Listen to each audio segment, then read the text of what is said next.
Does the idea of seeing Marvel's Midnight Suns on the big screen make your mouth salivate? Does it make you thirsty for more of the dark side of the Marvel Universe? Do you want it soon? Well, soon is a relative term because allegedly it's coming in Phase 7 at the earliest, so yeah, you better wait.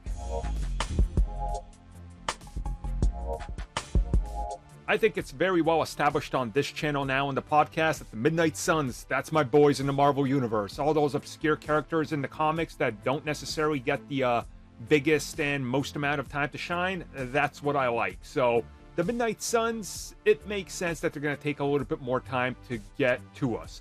Again, multiple delays to Blade have caused this. Multiple problems with more seasons of Moon Knight, which we originally thought was going to have a back-to-back season 1 and 2 like Loki, but then things went different because of shutdowns and everything. That's been put on sort of a back burner for now. Obviously, Ghost Rider's taking a little bit more time. We had the Werewolf by Night. Whatever's happening with other characters that could be appearing, it's going to take a little bit more time. So now what we're hearing is that this project is coming, but not as soon as some might have suspected. Previously, it was rumored to be possibly a 2024 or a 2025 project, but fitting it in before they introduce more characters seems like that's not gonna work, and they want to make sure that Blade can be a hit to build off of it. So essentially, they're gonna wait to see how everything does, how the fan response to Blade is, and in that film, tease the Midnight Suns. And then once they introduce more of the concepts, we see more Elsa, we see more of those characters, then you're going to get the Suns on the big screen.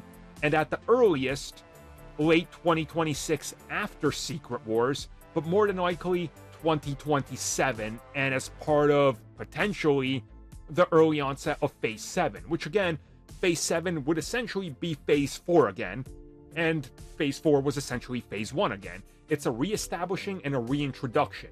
In my opinion, this is the best way to go about it. Do not rush the Midnight Suns, for the love of everything. Do not do it. This is, out of everything Marvel has, the one that has all the potential to flop the hardest.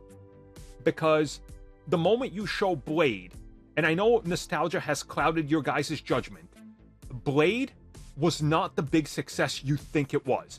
It was successful enough to bring Marvel out of that bankruptcy in the late 90s and save them for another couple of years until Spider-Man and X-Men could save them and then the merchandise could do it.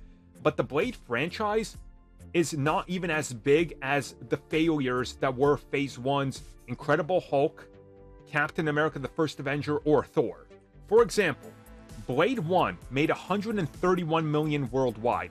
Blade 2, the best of them, and the most money, $154 million, and Blade 3, $131. Again, today's Blade film is going to cost more than that, double the biggest earning with the marketing. So they got to be careful and take their time. If they flop with Blade or underperforms or does, God forbid, $155 million and compares to Blade 2, the Suns are dead. So they got to take their time, and I do believe that we're going to get the Midnight Suns, but they're going to be careful with it, and it has to be as a result of successful Blade box office. So 2026, 2027 makes sense for me.